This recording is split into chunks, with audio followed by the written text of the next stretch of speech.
चलिए, मुझे लगता है सब कुछ ठीक है। हेलो दोस्तों, welcome back to our channel.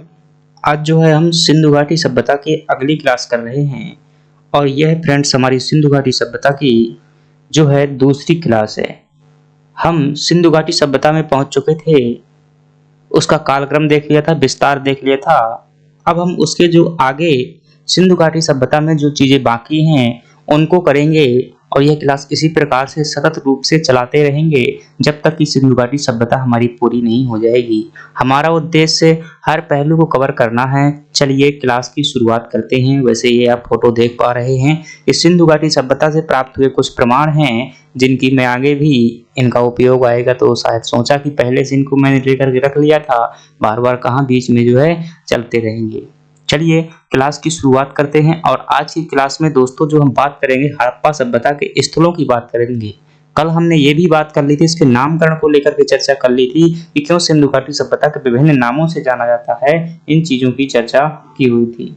आज जो हमारी चर्चा है, जैसा कि आपके सामने जो चीजें दिख पा रही हैं, हड़प्पा सभ्यता के स्थल की बात करेंगे। अगर स्थलों में दोस्तों बात करें कि हड़प्पा सभ्यता में वैसे तो बहुत सारे स्थल हैं, लेकिन जो है हम यहाँ पर 7 प्रमुख स्थलों की चर्चा करेंगे और इन 7 प्रमुख स्थलों में आज की जो क्लास में केवल हमारे क्या हो पाएंगे, एक हड़प्पा स्थल हो पाएगा और दूसरा जो है मोहनजोदड़ो हो पाएगा। मेरा उद्देश्य स्लाइड लेकर के सामने आकर दोस्तों पढ़ देना नहीं है, मैं जो है क्वेश्चन को कवर करने का प्रयास कर रहा हूँ, समझाने का प्रयास कर रहा हूँ। इसलिए मुझे क्या है, वास्तविकता है भाई, टाइम लगेगा। वास्तविकता में पढ़ाने में क्या लगता है, टाइम लगता है। और सिर्फ दिखावा करना हो तो वैसे मैं भी 1-2 घंटे में 1 घंटे में पूरा करवा सकता हूँ सिंधु घाटी सभ्यता का, लेकिन ऐसी स्टडी भी किस मतलब की जहाँ पर ना प्रश्न फंस पाए, ना ही अगर प्रश्न फंस भी जाए कल के दिन मैं आज जो है PDF लेकर के आ जाऊँ पूरी किताब का और वहां पर आपके सामने पढ़कर सुना दूं, कह दूंगा कि मेरी क्लास से ही आए हुए हैं। परंतु दोस्तों मन मस्तिष्क में चीजों को उतारने के लिए उनको बेहतर स्ट्रक्चर वे में समझना पड़ता है, उनके कॉन्सेप्ट को समझना पड़ता है। चीजों को जोड़ने के लिए छोटी छोटी बातों पर ध्यान देना होता है। मैं उन्हीं चीजों को जो है विस्तृत रूप से बताने का प्रयास करूंगा। अगर आपको जो है पसंद आता है तो मेरी मेहनत के रूप में आप क्या कर सकते हैं, चैनल को सब्सक्राइब कर दीजिएगा और वीडियो को लाइक कर दीजिएगा। कमेंट बॉक्स में कोई हमारी त्रुटि हो तो जरूर बता दीजिएगा और यदि अच्छी लगे तो हमारे लिए एक अच्छी लाइन लिख दीजिएगा ताकि हमें जो है प्रोत्साहन मिल सके और हम ऐसा ही प्रयास लगातार कर सकें। चलें शुरुआत करते हैं। चलिए देखते हैं, टाइम को जाया ना करते हुए। तो हमारे पास जो है 2 स्थल हैं, उनमें से हम प्रत्येक की चर्चा करने का प्रयास करते हैं। पहला स्थल हमारा हड़प्पा होगा, दूसरा जो है मोहनजोदड़ो को पढ़ेंगे। पढ़ने के बाद ही आप डिसाइड करिएगा कि क्लास की गुणवत्ता और क्वालिटी क्या है। और थोड़ा सा क्लास देखकर कमेंट में कुछ भी मत बोलिएगा भाई क्या है, बेकार लगता है, क्योंकि जब अच्छे से मेहनत की जाती है तो आपको क्या है सपोर्ट करना चाहिए। चलिए देखते हैं।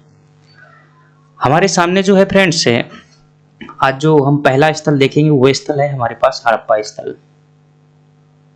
चलिए आप चाहें तो नोट्स बना सकते हैं यदि आपका दिल करे, या फिर आप ऐसे चाहें समझ सकते हैं। वैसे नोट्स बना लेंगे तो मुझे लगता है ज्यादा बेटर होगा, PDF के चक्कर में ना रहे मैं, क्योंकि हर एक चीज जो है लिख रहा हूं और पूरी भाषा तो याद नहीं की जा सकती दोस्तों, लेकिन जो कीवर्ड हैं वो आपके सामने मैं बताऊंगा। और ऐसे ही मैंने भी नोट्स बना करके सीखा हुआ है पिछले 4-6 साल से, जो मैं इतिहास वगैरह पढ़ रहा हूँ वैसे मैं ऐसा ही पढ़ा हुआ है। अन्यथा पूरी भाषा इतिहास की नोट्स में लिख लेना थोड़ा सा पॉसिबल नहीं है, तो आप कीवर्ड ही क्या कर सकते हैं, नोट कर सकते हैं और जैसा जैसा मैं बता रहा हूँ वैसा ही आप नोट्स बना सकते हैं। मैं थोड़ा सा बेहतर तरीके से लिखूंगा ताकि आप नोट्स बना सकें।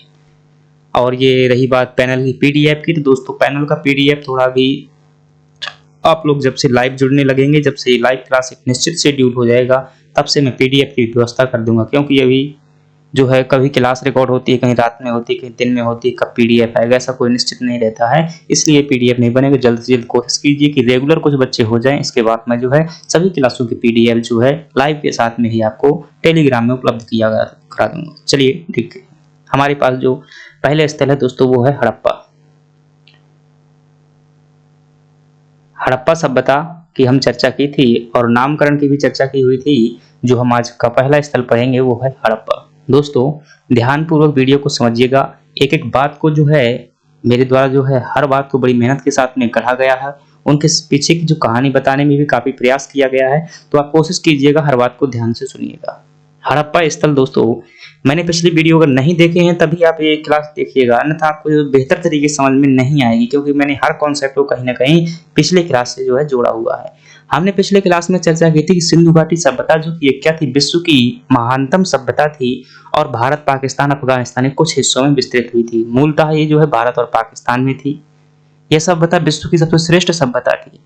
और दोस्तों इस सभ्यता में जो है, जब श्रेष्ठ सभ्यता थी तो यहाँ के नगर भी कैसे रहे होंगे, श्रेष्ठ रहे होंगे, इनमें जो अच्छी अच्छी चीजें भी मिली होंगी और वो जो है उस समय पर जो है विश्व में प्रासंगिक भी थे।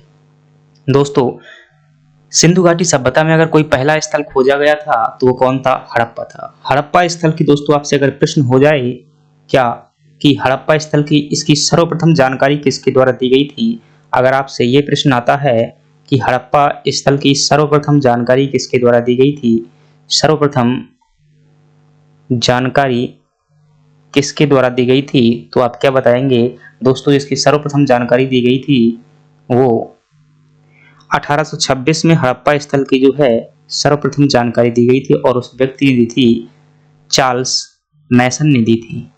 चार्ल्स मैसन द्वारा जो है हड़प्पा स्थल की सर्वप्रथम जानकारी दी गई थी।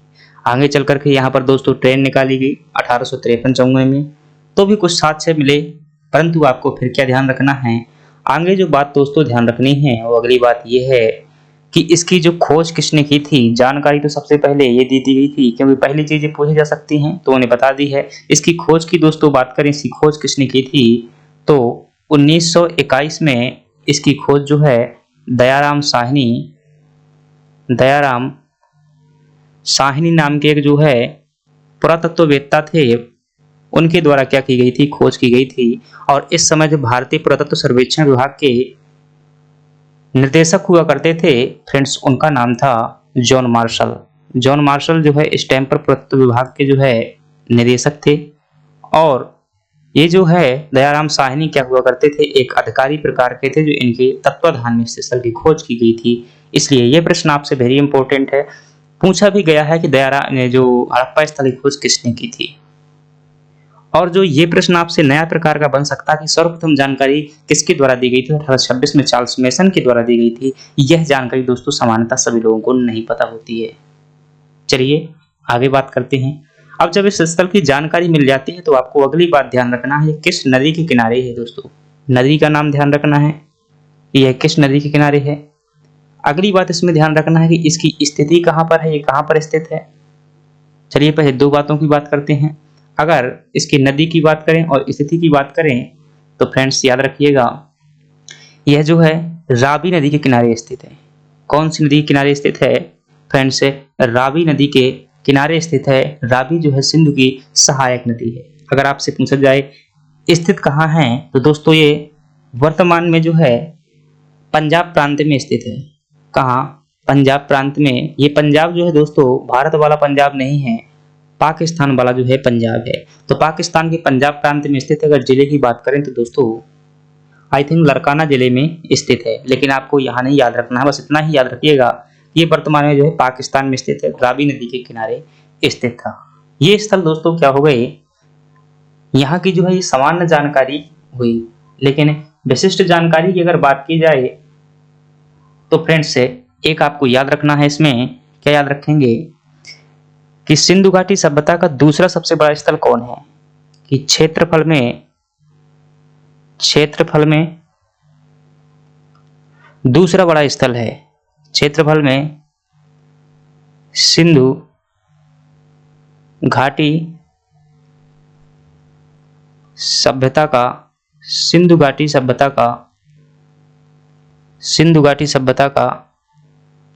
दूसरा बड़ा स्थल है। दूसरा बड़ा स्थल कौन सा है फ्रेंड्स? वो है आपका हड़प्पा स्थल है, रावी नदी के किनारे स्थित है। दोस्तों सबसे पहले इसी स्थल की सिंधु घाटी सभ्यता में खोज की गई थी, इसलिए इसी स्थल के नाम पर सिंधु घाटी सभ्यता को क्या कह दिया जाता है, हड़प्पा सभ्यता भी कह दिया जाता है। फ्रेंड्स अगर अगली बात करेंगे, यहाँ से जो कुछ साक्ष्य प्राप्त हुए हैं उन साक्ष्यों की अगर यहाँ पर चर्चा की जाए कि ऐसे कौन कौन से जो है यहाँ पर साक्ष्य प्राप्त हुए हैं। फ्रेंड्स अगर यहाँ से हम इसी प्रकार से आप लिख लीजिएगा, याद करने में क्या है आसानी रहेगी, क्योंकि जैसा समझा जाए अगर वैसा ही लिखा जाए तो फिर क्या होता है, चीजें जो है समझाते वक्त की चीजें याद रहती हैं। यहाँ से साक्ष्य कौन कौन से प्राप्त हुए हैं दोस्तों, साक्ष्यों को लेकर के यहाँ से जो प्रश्न है कई बार पूछा जाता रहा है। चलिए देखते हैं यहाँ से कौन कौन से साक्ष्य प्राप्त हुए हैं। फ्रेंड्स अगर यहाँ पर देखें, एक साक्ष्य प्राप्त हुआ है, जो है एक प्रतिमा प्राप्त हुई है, एक प्रतिमा प्राप्त हुई है। और प्रतिमा दोस्तों किसकी है, जो है किसी महिला की प्रतिमा है, और उसे क्या कहा जाता है, मातृ देवी की प्रतिमा कहा जाता है, मातृ देवी की प्रतिमा। अब उसका चित्र नहीं मिला है, अन्यथा मैं दिखा देता कि ये दोस्तों प्रतिमा जो है किसी महिला की प्रतिमा है, और इस प्रतिमा के जो है फ्रेंड्स से गर्भ से वृक्ष को निकलते हुए दिखाया गया है। किसको निकलते हुए दिखाया गया है, वृक्ष से, वृक्ष को निकलते हुए दिखाया गया है। जिस प्रकार से जमीन में बीज डालने से क्या होता है फ्रेंड्स, गेहूं, अनाज, पौधा, फल इत्यादि उगते हैं, उसी प्रकार से सिंधु घाटी सभ्यता जो है कि लोग जो है इसे धरती में जो है बीजों को जन्म देने वाली माता के रूप में, अर्थात फ्रेंड्स इसे उर्वरा की देवी मानते थे। क्या मानते थे, उर्वरा की देवी मानते थे। उर्वरा क्या होता है दोस्तों, उपजाऊपन होना क्या है, उर्वरा है। जैसे कहते हैं बड़ी उपजाऊ भूमि है तो उर्वर भूमि कह देते हैं, तो इसे क्या कहा जाता था, उर्वरा की देवी कहा जाता था। ये फैक्ट दोस्तों वेरी इंपॉर्टेंट है, यहाँ से कई बार प्रश्न जो है आने की संभावना रहती है। कहाँ से प्राप्त हुई है दोस्तों, यह मातृ देवी की प्रतिमा हड़प्पा से प्राप्त हुई है। अभी जो है आगे चल करके हम चर्चा करेंगे सामाजिक और धार्मिक व्यवस्था में इस सिंधु घाटी सभ्यता के लोग मातृ देवी की पूजा करते थे, और इसी मूर्ति से पता चलता है दोस्तों कि यहाँ का समाज जो है मातृ प्रधान समाज था, यानी कि यहाँ पर जो है पुरुषों की प्रधानता नहीं थी, महिलाओं की प्रधानता थी। तभी हम सामाजिक व्यवस्था में इस चीज की चर्चा करेंगे। तो पहला साक्ष्य हमारे यहाँ से क्या प्राप्त हुआ है, आपका मातृ देवी की प्रतिमा प्राप्त हुई है। दूसरे अगर दोस्तों साक्ष्य की बात की जाए तो दूसरा साक्ष्य यहाँ से अन्नागार प्राप्त हुए हैं, अन्नागार प्राप्त हुए हैं। अन्नागार क्या होता है दोस्तों, अन्नागार जो है अन्न रखने के जो भंडार होते थे उन्हें अन्नागार कहा जाता था। और यहाँ से फ्रेंड्स जो है 6 की संख्या में 12 अन्नागार प्राप्त हुए हैं। कितने, इस प्रकार से 1 2 3 4 5 6, इस प्रकार से 6 की संख्या में जो है कुल जो है 12 अन्नागार जो है यहाँ से प्राप्त हुई है। ऐसे आपको ध्यान रखना। तो ये क्या हो गए अन्नागार। इनसे दोस्तों क्या पता चलता है, थोड़ा सा समझिएगा, क्योंकि अगर कल के दिन आप मुख्य परीक्षा देते हैं या प्रश्न जो है दोस्तों लॉजिक आधार पर आता है तो आपको समझदारी ही काम आएगी, लिखी हुई बातें कम काम आती हैं अगर कॉन्सेप्ट क्लियर है। अन्नागार दोस्तों हम जो है अनाज को भंडार करके क्यों रखते हैं, ताकि कल के दिन हमारे पास कोई दिक्कत ना हो जाए। कल के दिन हो सकता है कि अगली वर्ष सूखा पड़ जाए, हो सकता है बरसात ना हो जिससे अनाज का उत्पादन ना हो, और हम जो है पहले चूंकि इतनी अच्छी व्यवस्था नहीं होती थी कि हम दुकानों से खरीद लेंगे और विदेशों से निर्यात कर लेंगे, आयात कर लेंगे, इतना फास्ट काम नहीं होता था, तो ये लोग बड़े चिंतित रहते थे। इसलिए अकाल जैसी परिस्थिति से निपटने के लिए क्या करते थे, ये अन्न का भंडार करते थे। अन्न के भंडार से दोस्तों एक बात का और हम अनुमान लगा सकते हैं कि यह लोग पहली बात तो आपदा से चिंतित थे, इसलिए क्या करते थे, भविष्य के संकटों से क्या थे, चिंतित थे। और चिंता कभी तब होती है जब दोस्तों कहीं ना कहीं भविष्य में ऐसी घटनाएं होती रहती हैं या फिर हो चुकी होंगी, तभी तो हम किसी चीज से चिंता करते हैं। जब तक हमारे पास में कोई घटना नहीं होती तब तक हम चिंता नहीं करते हैं। तो ये लोग क्या थे, आपदा के से चिंतित थे, अर्थात सिंधु घाटी सभ्यता में अकाल सूखा जैसी समस्याएं भी हमें देखने को मिलती थी। दूसरी बात यह भी कर सकते हैं कि अन्नागार जिसके पास में होते थे तो अनाज कौन रखेगा दोस्तों, जिसके पास में ज्यादा उत्पादन होगा, आवश्यकता से ज्यादा उत्पादन होगा। तो ऐसा भी कहा जा सकता है कि सिंधु घाटी सभ्यता में कृषि जो है समृद्ध अवस्था में थी। ये इस बात से प्रमाण मिलता है क्योंकि यहाँ पर बड़े बड़े अन्नागार मिले हैं जहाँ से ढेर सारा अनाज जो है भंडारित किया जाता था। भंडार तभी होता है जब अधिक उत्पादन होता है, कम उत्पादन होगा तो क्या है अपना रोज का रोज खा जाएंगे, तो क्या है अधिक उत्पादन होता था। तो ये क्या हो गया दोस्तों यहाँ से अन्नागार के साथ से, हालांकि अन्नागार दोस्तों कई स्थलों से प्राप्त हुए हैं, यहाँ से भी प्राप्त हुए हैं। अगर आपसे पूछा जाए 12 अन्नागार यानी कि 6 की श्रेणी में पाए गए हैं कहाँ से, तो बताएंगे आपकी वहां से पाए गए हैं। आप ये जो अन्नागार फ्रेंड्स बने होते थे ना, इस प्रकार से एक ऊंचे चबूतरे पर बने होते थे। यह जो अन्नागार होते थे एक ऊंचे चबूतरे पर बने होते थे। इसका मतलब क्या है फ्रेंड्स? इसका मतलब है कि जो है शीत, जैसे कि पानी होता है तो नीचे से सितंगी आ जाती है तो अनाज खराब हो जाता है, तो इस बात से भी काफी वो मतलब जागरूक थे। फ्रेंड्स अगर अगली बात करें यहाँ पर कि हड़प्पा सभ्यता से हमें और क्या साक्ष्य प्राप्त हुए हैं, एक जानकारी नहीं मैं बताई हुई है, सिंधु घाटी सभ्यता का मूल कॉन्सेप्ट है, अभी मैं बता दूंगा वो। यहाँ से फ्रेंड्स अगर अन्य बातें करें तो यहाँ से एक कांसे की बैलगाड़ी प्राप्त हुई है। क्या प्राप्त हुई है? कांसे की बैलगाड़ी भी कहां से प्राप्त हुई है? आपके हड़प्पा नामक स्थल से प्राप्त हुई है। फ्रेंड्स यहाँ पर अगर अन्य बात की जाए तो एक यहाँ पर समाधि प्राप्त हुई है। क्या प्राप्त हुई है? समाधि बोलेंगे भाई, नहीं समाधि नहीं, कब्र। कब्र जहां पर जो है व्यक्तियों को लास्ट में दफनाया जाता है, और उस कब्र को क्या कहते हैं? R7 नाम दिया गया है। क्या नाम दिया गया है? R37, R37 नाम दिया गया है। तो शायद ये कभी ऐसा प्रश्न आ जाता है, शायद पर मेंस में 3 नंबर में आ चुका है कि R37 क्या था, तो आप क्या बताएंगे? ये आपका R37 जो था सिंधु घाटी सभ्यता के अंतर्गत हड़प्पा स्थल में पाई गई एक प्रकार की कब्र थी। दोस्तों चलिए अगले कॉन्सेप्ट की बात करते हैं। हड़प्पा की जो है खास बातें हो चुकी, लेकिन मैं यहाँ पर थोड़ी सी और कुछ कॉन्सेप्ट बता दूं। सिंधु घाटी सभ्यता के दोस्तों जो अधिकांश स्थल होते थे, क्या जो अधिकांश स्थल होते थे वो कुछ इस प्रकार से बसे होते थे। जैसे ऐसा मान लीजिएगा, ये मान ली सिंधु घाटी सभ्यता है, तो कुछ इस प्रकार से बसे होते थे। इस प्रकार से मतलब क्या है? ये जो आप देख रहे हैं कि ये क्या है? ऊंचा भाग है। क्या है? ये आपका ऊंचा भाग है, और ये आपका क्या है? निचला भाग है। निचला भाग है। तो ये क्या है? आपका पश्चिमी हिस्सा है। पश्चिमी हिस्सा है, और ये क्या है? पूर्वी हिस्सा है। तो इस प्रकार से भी कह सकते हैं कि सिंधु घाटी सभ्यता के जो नगर होते थे उनके पश्चिमी भाग ऊंचाई पर बसे होते थे, और जो नीचे वाले भाग होते थे वो कैसे बसे होते थे? निचले भाग पर बसे होते थे। अब यहाँ पर जो दोस्तों कुछ फर्क भी दिखाई देता है। यहाँ जो है कौन रहते थे? इसे जो है ये पश्चिमी भाग है, इसे कुछ अन्य नाम भी देते थे। क्या क्या नाम देते थे? इसे जो है गढ़ भी कहा जाता था। क्या कहा जाता था? गढ़ भी कहा जाता था। और इसे जो है दुर्ग भाग भी कहा जाता था, क्योंकि ये यहाँ पर जो है चारों कोने से रक्षा प्राचीर बनी होती थी, इसलिए इसे दुर्ग भी कहा जाता था। इसे पश्चिमी भाग गढ़ या दुर्ग कहा जाता था। यहाँ पर फ्रेंड्स जो है प्रशासक वर्ग या समाज के जो अमीर वर्ग होते थे वह रहते थे, और यहाँ पर कौन रहता था फ्रेंड्स?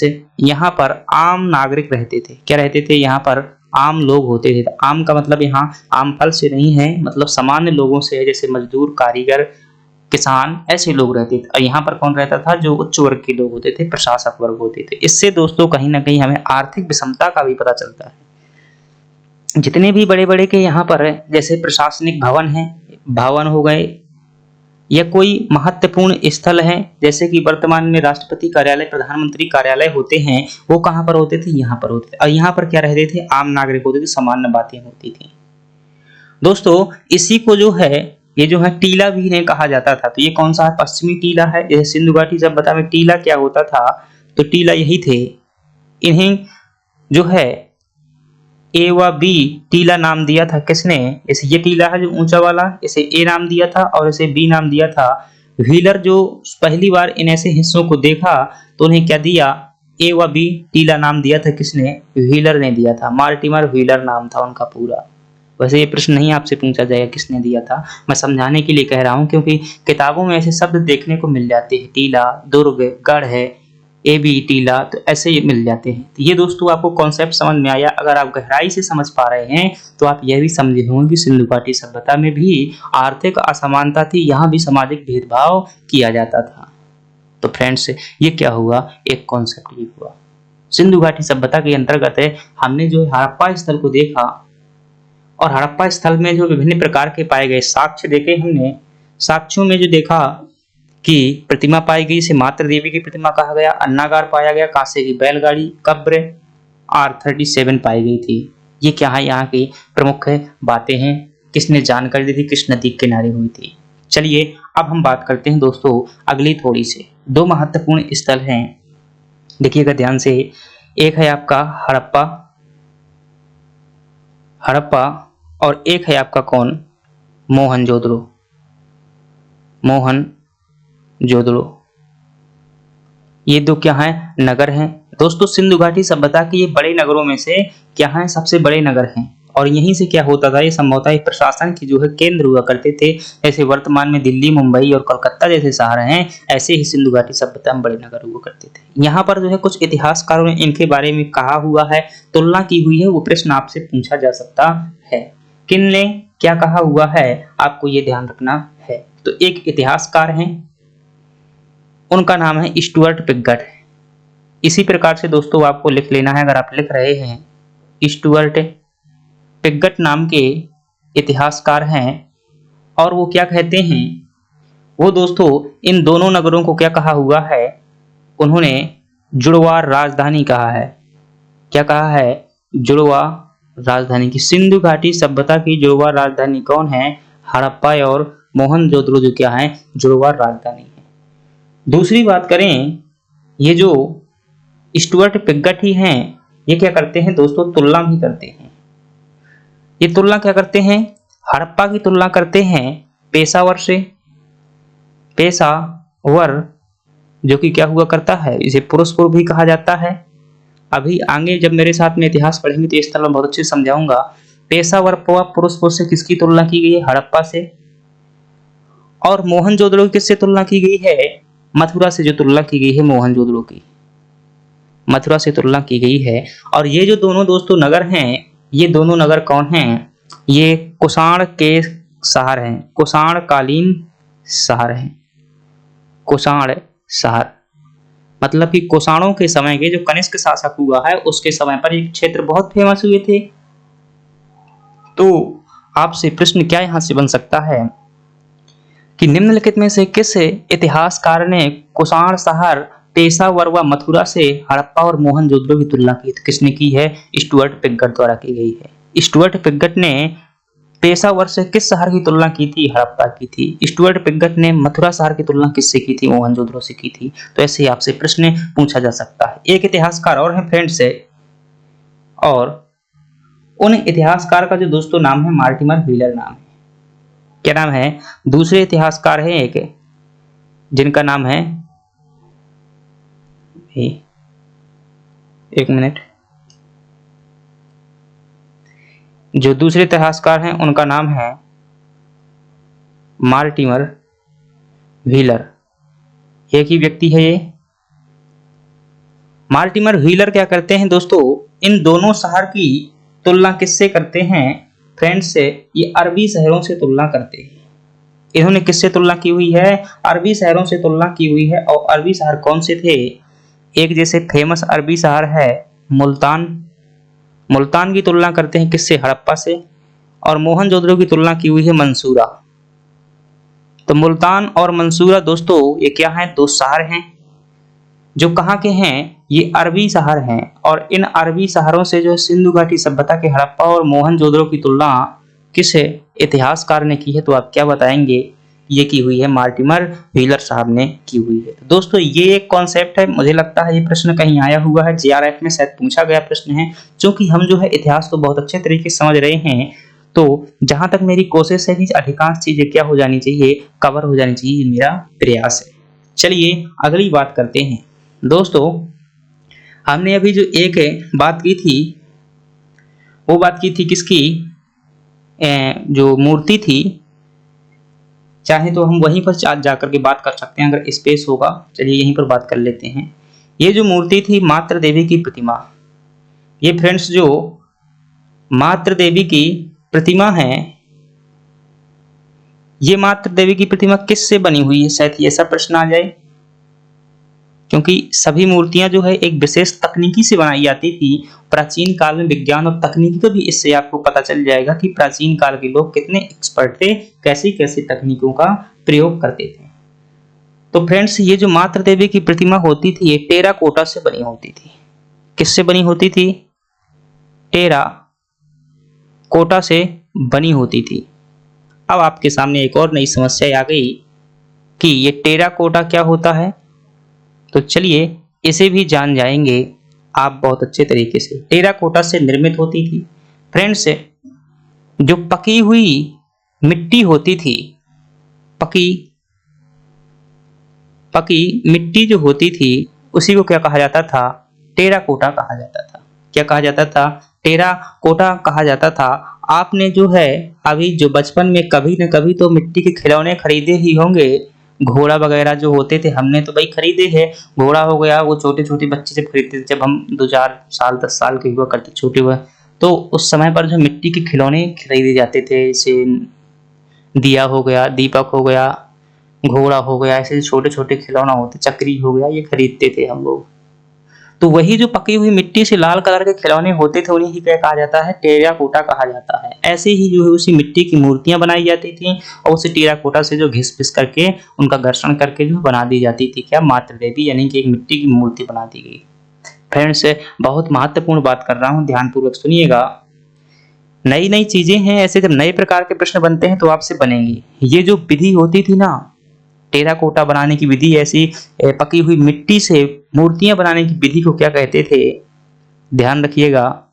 इसे फ्रेंड्स कहा जाता था पिचिंग जो है, इस जो ये मेथड होती थी इसे पिचिंग विधि द्वारा बनाया जाता था। किसके द्वारा?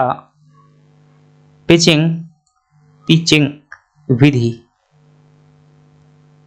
अब आपके सामने यदि ऐसा प्रश्न आ जाएगा कभी नवीन प्रकार का कि पिचिंग विधि का संबंध किससे है? टेराकोटा मूर्ति निर्माण से, कांस्य मूर्तियों के निर्माण से, तांबे की मूर्तियों के निर्माण से, या पत्थर की मूर्तियों के निर्माण से, तो फिर क्या है? आप उन लोगों में शामिल हो जाएंगे जिन्हें इसका प्रश्न का उत्तर ही नहीं पता है। तो पिचिंग विधि का संबंध दोस्तों किससे है? तो टेराकोटा से मूर्तियों का निर्माण करते हैं तो उसे क्या कहते हैं? पिचिंग विधि कहा जाता है। चलिए अब हम बात करते हैं, अगले प्रश्न की बात करते हैं। अगला जो हमारा स्थल है, ये दोस्तों स्थल क्या हो गया? हड़प्पा कंप्लीट हो गया। इसी तरीके से आपको क्या करना है? पढ़ना है, हर एक चीज को समझते हुए। चलिए दूसरे स्थल की बात करते हैं। और फ्रेंड्स, हमारे पास जो आज का दूसरा स्थल है वो कौन है? मोहनजोदड़ो है। मोहनजोदड़ो, मोहनजोदड़ो दोस्तों है हमारा दूसरा स्थल है। चलिए थोड़ा सा आपको नोट्स भी बनवाना है तो ऐसे ही अच्छे से लिखता हूं। पहली बात करें दोस्तों तो वही बात हो गई कि जो सिंधु घाटी सभ्यता के अधिकांश नगर होते थे क्या होते थे? पूर्वी भाग और पश्चिमी भाग में विभाजित होते थे। जैसे वो पश्चिमी भाग क्या होता था? ऊंचा होता था, जैसे दुर्ग टीला भी कहा जाता था, गढ़ टीला भी कहा जाता था। और पूर्वी भाग क्या होता था? निचला होता था, जहाँ पर सामान्य लोग होते थे। समझाने का कॉन्सेप्ट है। तो आपसे अगर पहली बात पूछी जाती है फ्रेंड्स से, यह जो है कहाँ पर स्थित है? सबसे पहली बात कहाँ पर स्थित है तो आप क्या बताएंगे दोस्तों? बता देना कि यह जो है पाकिस्तान के सिंध प्रांत में स्थित है। कहाँ? सिंध प्रांत में, और यह पाकिस्तान में स्थित है। चलिए, और आपसे अगर यहाँ से दूसरी बात पूछी जाती है तो आपको दूसरी बात का ध्यान रखना है, किस नदी के किनारे स्थित है? तो आपको नदी का नाम बताना है कि यह जो है फ्रेंड्स सिंध नदी के किनारे स्थित है। किस नदी के किनारे? सिंधु नदी के किनारे जो है स्थित है। चलिए, अगर आपसे यहाँ से तीसरी बात पूछी जाए, इस स्थल की खोज किसने की थी? तो खोज के बारे में क्या बताएंगे? इसकी खोज फ्रेंड्स 1922 में राखाल दास बनर्जी द्वारा जो है इसकी खोज की गई थी। राखाल दास बनर्जी द्वारा जो है 1922 में इसकी क्या की गई थी? खोज की गई थी। अगर आपसे यहाँ पर अगली जानकारी पूछी जाती है दोस्तों, इसका अर्थ क्या होता है? कई बार ये पूछ लेता है मोहनजोदड़ो का अर्थ क्या है? तो इसका अर्थ होता है दोस्तों मृतकों का टीला। मृतकों का टीला। कई बार ये प्रश्न मुझे पढ़ने को मिल चुका है कि मृतकों का टीला किसे कहा जाता है? तो आप क्या बताएंगे? मोहनजोदड़ो कहा जाता है। दोस्तों इसके पीछे कॉन्सेप्ट बता देता हूं। इस नगर की क्या करवाई गई थी? खुदाई करवाई गई थी। क्या करवाई गई थी? इस नगर की खुदाई करवाई गई थी और यहाँ पर जो है 7 परतें प्राप्त हुई थी। क्या प्राप्त हुई थी? 7 परतें। 7 परतें कैसी 7 परतें? दोस्तों जब कोई नगर पानी में डूबता है तो वहां पर एक लेयर बन जाती है, और जब दूसरी बार डूबता है तो पुनः यहाँ पर कचरा वगैरह, मलबा वगैरह जो है दब जाता है, इसलिए दूसरी लेयर बन जाती है। तो ऐसे ऐसे यहाँ पर 7 लेयर पाई गई हैं। तो जो जान मार्शल थे उन्होंने अनुमान लगाया कि ये नगर बार बार जो है बाढ़ से डूबता था, और जब बाढ़ से डूबता था तो यहाँ पर कई लाशें भी दब जाती थी। लाशें दब जाती थी तो ऐसे क्या है, एक टीला मतलब ऐसे बन गया, तो इसलिए इसे क्या कहा जाता है? मृतकों का टीला कहा जाता है। 7 परतें बनी हुई थी। ये किसके कारण बनी हुई थी? बाढ़ के कारण जो है आए पानी से बनी हुई थी।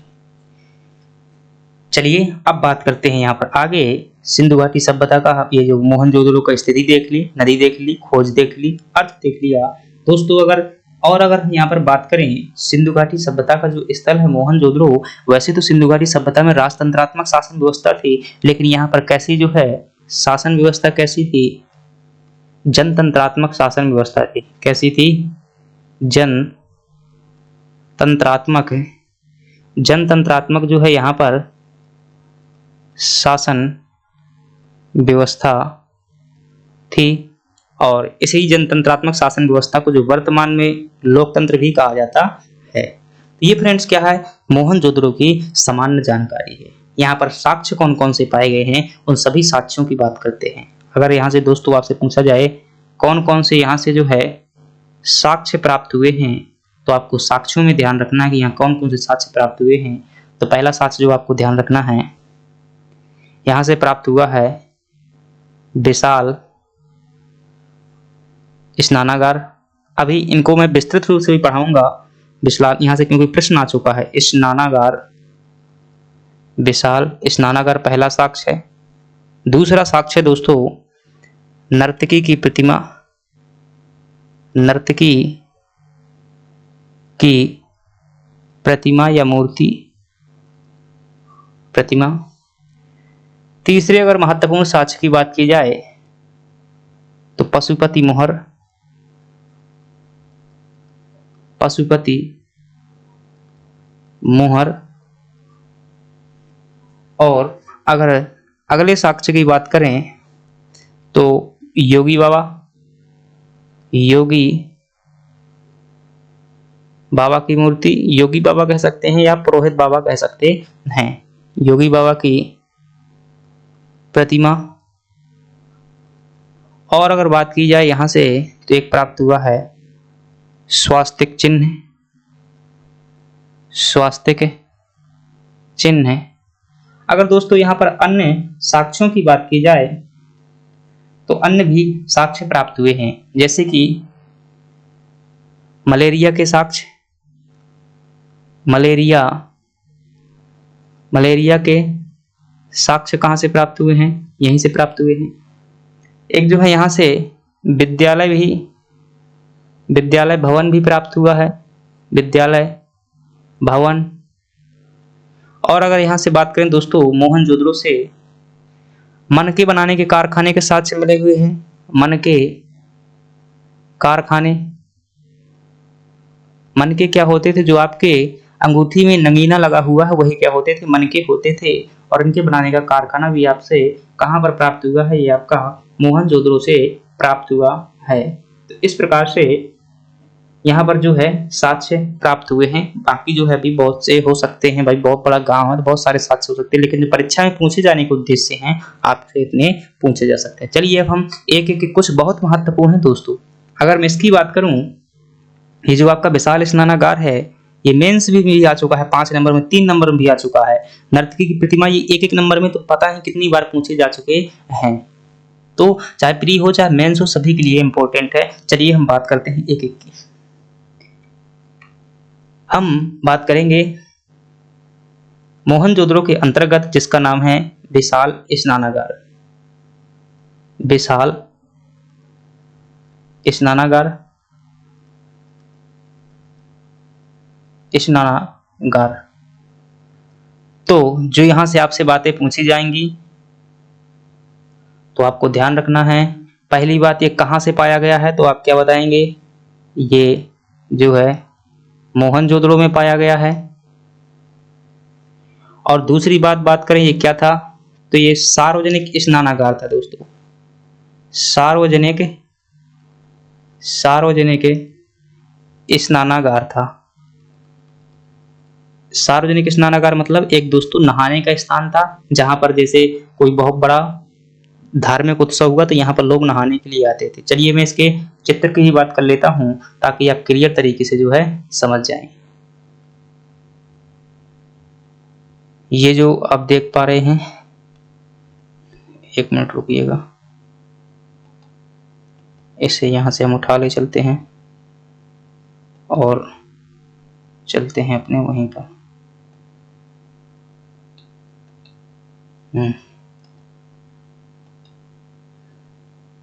चलिए अब आपको बेहतर तरीके से समझ में आ जाएगा। इस चित्र से आपको दो चीजें भी समझ में आएंगी, मैं समझाने का प्रयास करता हूं। आई होप आप देख पा रहे होंगे। तो पहली बात इसमें क्या देख पा रहे हैं कि इसमें जो है आप देख पा रहे हैं कि ऊंचे स्थान है। यहाँ पर ये वाला स्थान देख पा रहे हैं कि यहाँ पर क्या है, ऊंचा सा स्थान है। तो इस स्थान में क्या है दोस्तों, यही है आपका दुर्ग टीला, और ये क्या है, निचले स्थान है। इसके जो नीचे आएंगे और नीचे और नीचे और नीचे आएंगे यहाँ पर, तो नगर टीला होगा। और ये क्या है, प्रशासनिक भवन, यानी कि जो बड़े लोगों का है। ये जो आप स्थल देख पा रहे हैं ये दोस्तों क्या है, आपका स्नानागार है। ये क्या है, आपका स्नानागार, एक तालाब, एक प्रकार का तालाब जैसी संरचना है। अगली इसमें क्या बात कर सकते हैं, अगली बात करेंगे मोहनजोदड़ो में स्थित सार्वजनिक स्नानागार था। दोस्तों इसमें जो यहाँ की ओर देखेंगे, अभी पूरी इमेज नहीं है, यहाँ पर जो है गिर गिर जो क्या बने हुए हैं, कमरे बने हुए हैं। क्या बने हुए हैं, कमरे बने हुए हैं। और ये कमरे किस लिए हैं, यहाँ पर स्नान कर सकते हैं, जैसे कपड़े चेंज करना है तो ऐसे कार्य जो है यहाँ पर कर सकते हैं। स्नान करना, कपड़े बदलना, ऐसे के लिए क्या बने हुए हैं दोस्तों, कपड़े सॉरी कमरे बने हुए हैं। इसमें जो दोस्तों ये बीच वाला स्थान होता था, यहाँ पर जल कुंड बना हुआ था। तो इसके मध्य भाग में क्या है फ्रेंड्स, मध्य भाग में जलाशय है। मध्य भाग में क्या है, जलाशय है। इसका दोस्तों उपयोग कब किया जाता था, तो सार्वजनिक उत्सवों में इसका उपयोग किया जाता था। सार्वजनिक उत्सव में इसका क्या किया जाता था, उत्सव में इसका जो है प्रयोग करते थे। जैसे कि भाई क्या है, भाई कोई राष्ट्रीय स्तर का त्योहार से होली है, दशहरा है, ऐसे में स्नान करने के लिए जैसे हम गंगा जी वगैरह जाते हैं तो ऐसे में उपयोग किया जाता था। इसका निर्माण जो दोस्तों किया गया है, आप देख पा रहे होंगे चित्र के साथ में, इसका निर्माण जो किया गया है, ईंट प्लस जिप्सम के गारे का उपयोग किया गया है। इसमें ईंट प्लस जिप्सम के गारे का प्रयोग किया गया है। तो दोस्तों क्या आपको समझ में आया कि विशाल स्नानागार क्या था। अब मेंस में आ जाएगा तो इनको क्या है 5-6 लाइन बना करके लिख देंगे, आप आसानी से मुझे लगता है लिख पाएंगे। एक मैं और बता देता हूं, आप निष्कर्ष रूप में इस लाइन का प्रयोग कर सकते हैं कि जो जॉन मार्शल साहब हैं, जॉन मार्शल हैं, वो क्या कहते हैं, इस स्थल को उन्होंने क्या कहा हुआ है, ये बहुत इंपॉर्टेंट फैक्ट है, विश्व का आश्चर्यजनक स्थल कहते हैं इसे। क्या कहते हैं, विश्व का आश्चर्यजनक स्थल। विश्व का आश्चर्यजनक स्थल जो है किसे कहा है जॉन मार्शल ने, तो मोहनजोदड़ो के जो विशाल स्नानागार हैं उसे कहा हुआ है। दूसरी बात आप ध्यान दे सकते हैं, ये हड़प्पा सभ्यता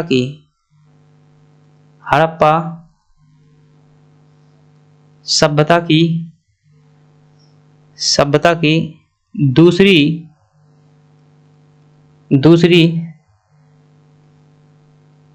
सबसे बड़ी इमारत है। दूसरी सबसे बड़ी इमारत है। आपसे शायद पूछ ले प्रथम कौन थी, तो दोस्तों भी मैंने लिखाया नहीं है शायद भर। प्रथम सबसे बड़ी इमारत जो है कौन सी है, अन्नागार है। अन्नागार जो है दोस्तों, अन्नागार जो है क्या है, प्रथम सबसे बड़ी इमारत है। आपको ये भी ध्यान रखना है, शायद पूछे कि सिंधु घाटी सभ्यता की सबसे बड़ी इमारत कौन सी है, अन्नागार है। और दूसरी सबसे बड़ी इमारत कौन सी है, विशाल स्नानागार है। इतने फैक्ट आपको ध्यान रखना है, प्री में आ जाए चाहे मेंस में आ जाए चाहे कैसा भी आ जाए। मेंस में अगर 11 नंबर में आ जाए, 20 नंबर में आ जाए, पूरा का पूरा मोहनजोदड़ो स्थल को समझाइए, तो आप एक एक स्थल को जो है उसके अंतर्गत हेडिंग डाल करके आसानी से समझा सकते हैं। मुझे उम्मीद है दोस्तों बहुत अच्छे से आपको समझ में आ रहा होगा। चलिए दूसरे स्थल की बात करते हैं। और फ्रेंड्स हमारे साथ पास में जो दूसरा स्थल है, स्थल कहता हूं सॉरी, जो यहाँ से साक्ष्य प्राप्त हुए हैं, मोहनजोदड़ो की बात कर रहे हैं। और दूसरा साक्ष्य हमारे पास में दोस्तों पशुपति मोहर। बहुत मोस्ट प्रश्न है ये, पशुपति मोहर। दोस्तों सिंधु घाटी सभ्यता में जो है कई प्रकार की मोहरें पाई गई हैं, और उसमें एक मोहर ऐसी भी पाई गई है कि उसमें पशुपति भगवान, पशुपति यानी कि जो है एक चित्र बना हुआ है। उस चित्र को क्या कहते हैं, आद्य शिव के रूप में कहा जाता है, और उसी को जो है उस समय पर पूजा भी होती थी। तो वो चित्र कौन सा है, चलिए फिर से हम वहां से चित्र उठा लेते हैं ताकि आपको बहुत बेहतर तरीके से समझ में आ जाए। तो ये जो आपके सामने प्रतिमा दिख रही है, कॉपी किया भाई यहाँ से और पहुंच गए अपने पेज में, यहाँ पेस्ट करता हूँ। चलिए, ये है आपकी दोस्तों पशुपति मोहर की प्रतिमा है। क्या आपको एक क्लियर दिख पा रही है? चलिए, दिख पा रही है। अगर क्लियर देख पा रहे हैं तो आप देख पा रहे होंगे कि इसमें जो 3 सींग वाला ऐसा कुछ जो है इस व्यक्ति ने मुकुट पहन रखा है। इसके सामने जो है जानवर हैं, एक जानवर ये है, एक ये है, एक ये है, एक ये है, एक ये है, एक ये है। तो ऐसे क्या है, ये जानवर हैं। आप ये भी देख पा रहे हो ये व्यक्ति आसन मुद्रा में जो है पलथी लगाए बैठा हुआ है, मतलब जैसे योग करता हो वैसे बैठा हुआ है। चलिए, इसके बारे में क्या क्या आपसे पूछा जा सकता है, बात करते हैं। दोस्तों, आपसे पूछा जाए पशुपति मोहर कहाँ से प्राप्त हुई है, तो पहली बात आप क्या बताएंगे, यह जो है मोहनजोदड़ो से प्राप्त हुई है। मोहनजोदड़ो जो सिंधु घाटी सभ्यता का स्थल है, मोहनजोदड़ो से प्राप्त हुई है। दूसरी बात अगर आपसे पूछी जाती है, इसे आद्य शिव के रूप में माना गया है। जो भगवान शंकर हैं उसे आद्य शिव के रूप में माना गया है। इस मूर्ति को आद्य शिव है, ये आद्य शिव के रूप में, शिव के रूप में माना गया है। और ये कहां से प्राप्त हुई है, मोहनजोदड़ो से जो है प्राप्त हुई है। दूसरी बात करें इसमें दोस्तों, संख्या में ध्यान रखिएगा, संख्या में 6 जानवर हैं। कितने हैं संख्या में, एक मिनट, यहां पर संख्या में जो है दोस्तों 6 पशु हैं। अब भगवान शंकर किसके देवता है, पशुओं के ही देवता है मूल रूप से। 6 पशु हैं, परंतु कितने प्रकार के पशु हैं, 5 प्रकार के पशु हैं। ध्यान रखिएगा, एक पशु जो है यहाँ पर 2 प्रकार का। कौन कौन से पशु हैं आप देखिएगा, यहाँ पर जो है एक तो क्या है आपका गैंडा है, एक क्या है आपका हाथी है। तो ये आई थिंक आप गैंडा देख रहे हैं, ये हाथी देख रहे हैं, ये आपका बाघ है, ये क्या है आपका बाघ है।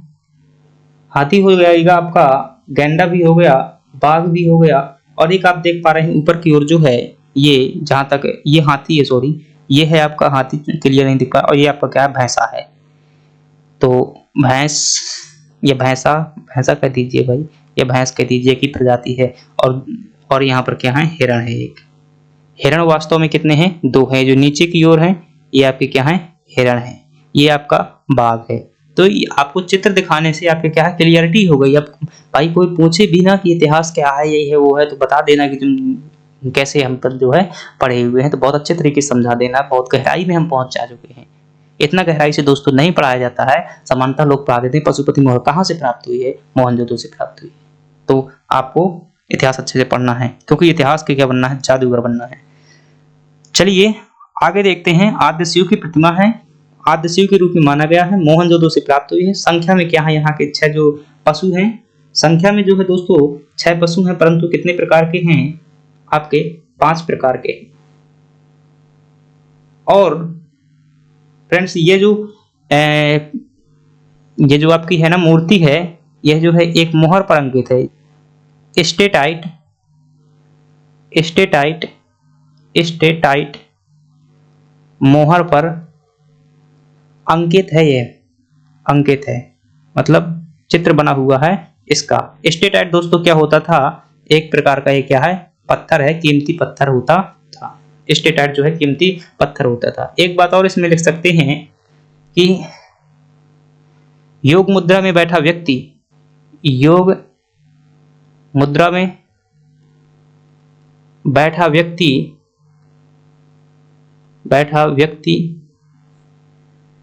त्रिसिंगी मतलब 3 सींग युक्त त्रिसिंगी मुकुट पहने हैं। आप ये बात भी लिख सकते हैं। तो योग मुद्रा में बैठा व्यक्ति जो है त्रिसिंगी मुकुट पहने, जैसे कि आप यहाँ पर ये देख सकते हैं। दोस्तों प्रश्न कुछ भी आए इससे बाहर नहीं जाएगा। चलिए अगले स्थल की बात करते हैं। जो अगला हमारा यहाँ से मिला हुआ साक्ष्य है वो 30 नंबर का साक्ष्य है फ्रेंड्स। अब आपको ज्यादा खास बातें नहीं ध्यान रखना है, प्रश्न इतने से ही पूछा जाता है। अब आपको ध्यान रखना है पुरोहित बाबा, पुरोहित या योगी की मूर्ति। पुरोहित या योगी की मूर्ति देख लेते हैं दोस्तों।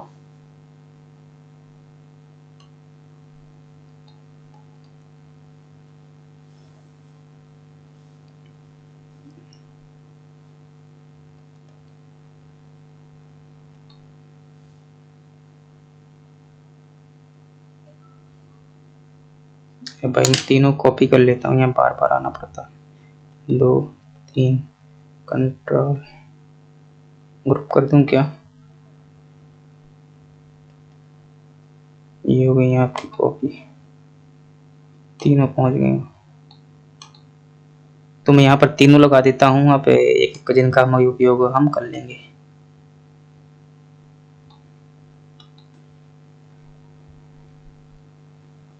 ये अनग्रुप कैसे हो रहे हैं, ठीक हो जाएंगे। तो दोस्तों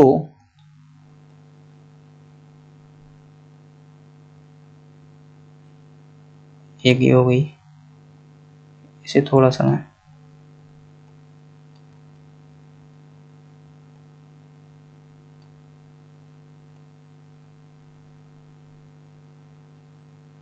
चलिए ठीक है। तो ये पुरोहित की मूर्ति दोस्तों कहाँ से प्राप्त हुई है, आपके सामने जो ये अंकित है, बस समझ लीजिए, इससे प्रश्न नहीं आया हुआ है तो आपको ये ध्यान रखना है कहाँ से प्राप्त हुई है। दोस्तों ये मोहनजोदड़ो से जितनी भी हम प्राप्त हुई हैं सभी बात कर रहे हैं, मोहनजोदड़ो से प्राप्त हुई है। पुरोहित योगी की मूर्ति में देखेंगे कि इसका एक हाथ नहीं है, कटा हुआ है।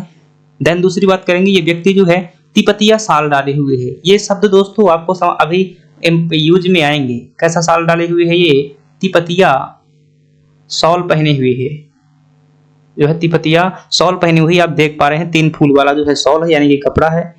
इस बात से क्या प्रमाण मिलता है दोस्तों, इस बात से हम अनुमान लगा सकते हैं कि सिंधु घाटी सभ्यता में लोग काफी शौकीन थे, अर्थात कढ़ाई वाले वस्त्र भी पहनते थे। ये व्यक्ति की दाढ़ी भी तो देखिए, इस व्यक्ति की दाढ़ी देखेंगे तो बढ़िया बेकायदे जो है इसने क्या करवाई हुई, सेटिंग करवाई हुई है, क्या बोलते शेविंग करवाई हुई है। तो मतलब गुंडा जो स्टाइल टाइप का था वो काफी अच्छे से यहाँ प्रचलित था।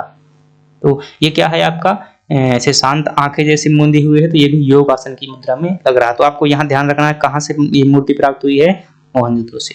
चौथी बात करें दोस्तों, जो आपका यहाँ से साक्ष्य है, स्वास्तिक चिन्ह भी कहाँ से प्राप्त हुआ है, स्वास्तिक चिन्ह है वो आपका कहाँ से प्राप्त हुआ है, ये भी दोस्तों आपका मोहनजोदड़ो से प्राप्त हुआ है, मोहनजोदड़ो से प्राप्त हुआ। ये जो आपके सामने दिख पा रहा है, ये क्या है, आपका स्वास्तिक चिन्ह है। दोस्तों ये सूर्य पूजा का प्रतीक है, सूर्य पूजा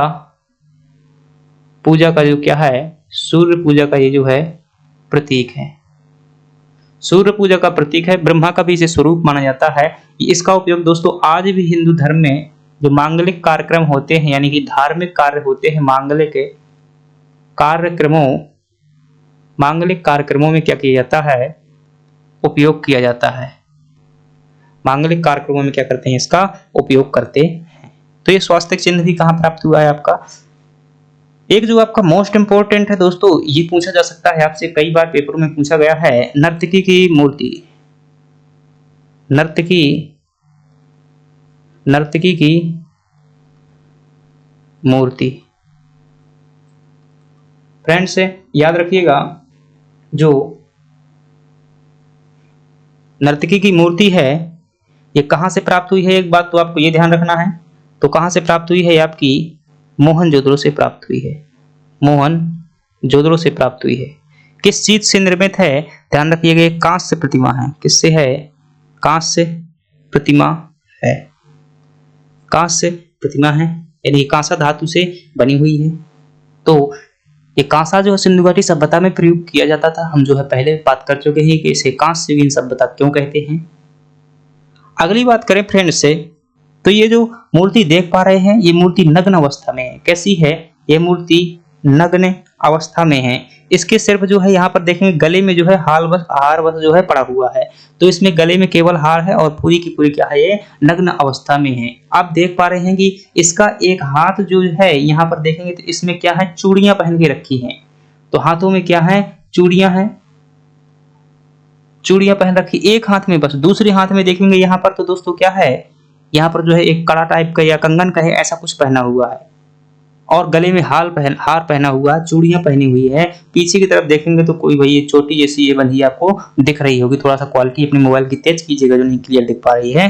तो ये जो है चोटी पहनी हुई है और ये जो है स्त्री है, स्त्री की प्रतिमा है, एक हाथ कमर में है, एक हाथ इसका क्या है, घुटनों में है। यानी कि दोस्तों ये किस अवस्था में है, नृत्य मुद्रा में है। क्या अनुमान लगा सकते हैं आप, सिंधु घाटी सभ्यता के लोग मनोरंजन के लिए नृत्य का प्रयोग करते थे। आज देखते हैं जब कोई खुशी का कार्यक्रम होता है तो कई लोग नौटंकी बुलाते हैं, कई लोग क्या करते हैं, विभिन्न प्रकार के डांसर बुलाते हैं। तो ऐसे भी यहाँ भी सिंधु घाटी सभ्यता में जो है मनोरंजन के रूप में नृत्य इत्यादि का प्रयोग किया जाता था। ये मूर्ति नग्न अवस्था में बनाई गई है, तो इसका संकेत भी दोस्तों क्या है, इसका संकेत भी है कुछ कि कामुकता प्रवृत्ति के भी लोग रहते थे काफी, जो वर्तमान में पसंद होता है लोगों को। तो वैसे भी आप समझ सकते हैं, वैसा इनसे जो है कल्पना करने का प्रयास कीजिए। चित्र ऐसे ही नहीं होते हैं। इतिहास से दोस्तों बहुत हद तक आपकी सोचने की चीज है। अगर आप जो है कुछ है चीजें समझ पा रहे हैं तो बड़े अच्छे से मूल्यांकन कर पाएंगे। बड़ी बड़ी परीक्षाओं में, सिविल सर्विस सेवा की परीक्षा हो, नेट जेआरएफ की परीक्षा हो या फिर पीसीएस की परीक्षा हो, बहुत अच्छा आप प्रदर्शन कर पाएंगे। निबंध लेखन में बहुत अच्छा उपयोग किया जा सकता है। एक न कहीं ये सिंधु घाटी सभ्यता की दोस्तों विज्ञान एवं प्रौद्योगिकी भी तो है। भाई कांसे का निर्माण कैसे किया जाता है, तांबा और टिन को मिलाकर के कांसे का निर्माण किया जाता है। सिंधु घाटी सभ्यता के लोग वैज्ञानिक भी थे, उन्होंने कांसा का निर्माण कर लिया था। 15% टिन और तांबा जो है इसे मिलाकर क्या बना लिया, कांसा बना लिया। और दोस्तों मोस्ट इंपोर्टेंट प्रश्न लिख लीजिएगा, जो ऐसे कांसे की जो मूर्तियां होती थी, इन्हें बनाने की विधि को क्या कहते थे। जो इसे बनाने की विधि को कहा जाता था दोस्तों द्रवी मोम विधि। द्रवी मोम विधि या इसी को दूसरे नाम से लुप्त मोम विधि भी कहा जाता है फ्रेंड्स। इसी को क्या कहते हैं, लुप्त मोम विधि भी कहा जाता है।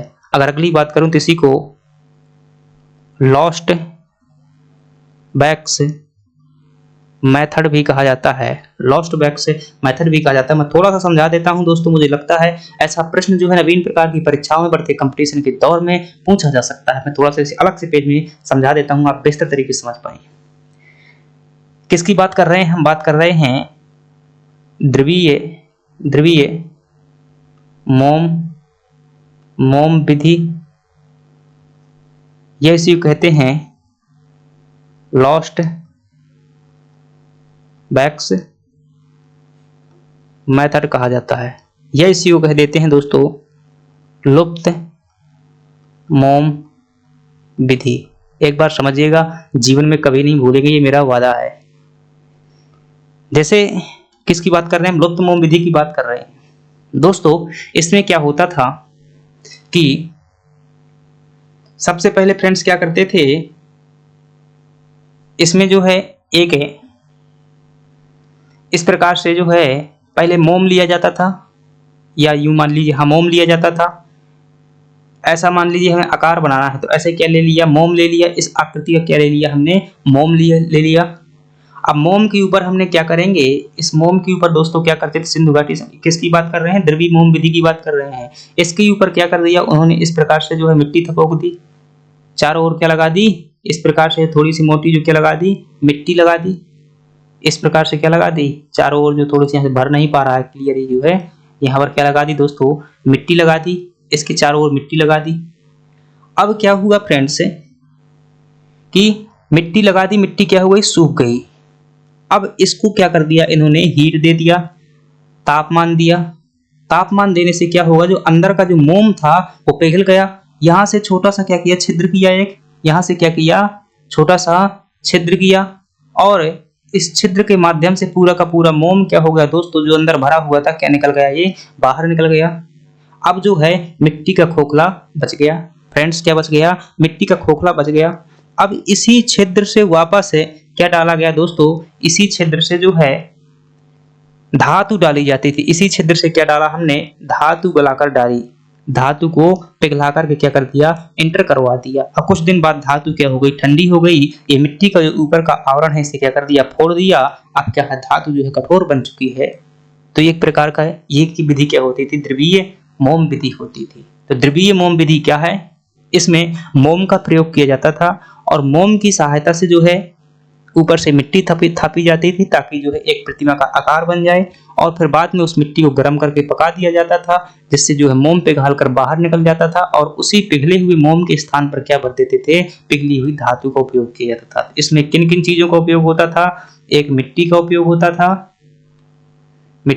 होता था, दूसरा जो है गर्म धातु का उपयोग होता था। धातु कैसी होगी? पिघली अवस्था में होगी। और तीसरी बात जो है दोस्तों, मोम का प्रयोग किया जाता था। मोम का प्रयोग किया, तीन चीजों के से मिलकर के बनी होती थी। आपसे कुछ भी नहीं पूछा जाएगा, वनडे एग्जाम में पूछा जाएगा तो क्या पूछा जाएगा कि ध्रुवीय मोम विधि का संबंध निम्नलिखित में से किससे है? कांसे की प्रतिमा के निर्माण से, धातु प्रतिमा निर्माण से, मंदिर निर्माण से, मस्जिद निर्माण से या फिर कोई खिलौना निर्माण से, ऐसे पूछा जाएगा। तो जहां भी आपको मिल जाए धातु प्रतिमा निर्माण से। एमपीपीएससी में ऐसा ही प्रश्न पूछा गया, ढलवा लोहा निर्माण की विधि, जैसे सिंधु घाटी सभ्यता की विधि पता थी वो आसानी से बता दिया होगा। तो फ्रेंड्स, ये हमने क्या देखा? सिंधु घाटी सभ्यता के अंतर्गत इतनी बातें देखी। एक बात और, आप कंफ्यूज मत होइएगा। एक है हमारे पास में विशाल अन्नागार था, ये समझा रहा हूं मैं, अन्नागार। और दूसरा क्या है दोस्तों? स्नानागार है, विशाल स्नानागार। फ्रेंड्स, ये जो है सबसे बड़ी संरचना है, याद रखिएगा। क्या है ये? सबसे बड़ी संरचना है। और ये क्या है? दूसरी सबसे बड़ी जो है संरचना है। इसकी दोस्तों अगर लंबाई की बात करूं ना, इसकी लंबाई जो है कितनी होती थी? लगभग जो है 45 मीटर जो है इसकी लंबाई होती थी। वहीं इसकी अगर दोस्तों लंबाई की बात की जाए वो बहुत कम रहती है, लगभग 15 मीटर के समथिंग इसकी जो है लंबाई रहती है। तो आप बहुत अच्छे तरीके से समझ पाएंगे। चलिए दोस्तों, ये हमारी क्लास क्या हुई? मुझे लगता है टाइम काफी हो गया। चलिए मैं देख लेता हूँ, लगभग अगर टाइम हो गया ठीक है, तो कुछ और बातें करेंगे। काफी समय हो चुका है दोस्तों, 56 मिनट का समय हो चुका है। बहुत है इतनी क्लास। जो है अगले में दोस्तों हम क्या करेंगे, जो हमारे अन्य स्थल बचे हुए हैं सिंधु घाटी सभ्यता के, जो अन्य स्थल हैं उनको देखेंगे। जैसे कि राखी गढ़ी है, क्या है? राखी गढ़ी है, कालीबंगा है, लोथल है,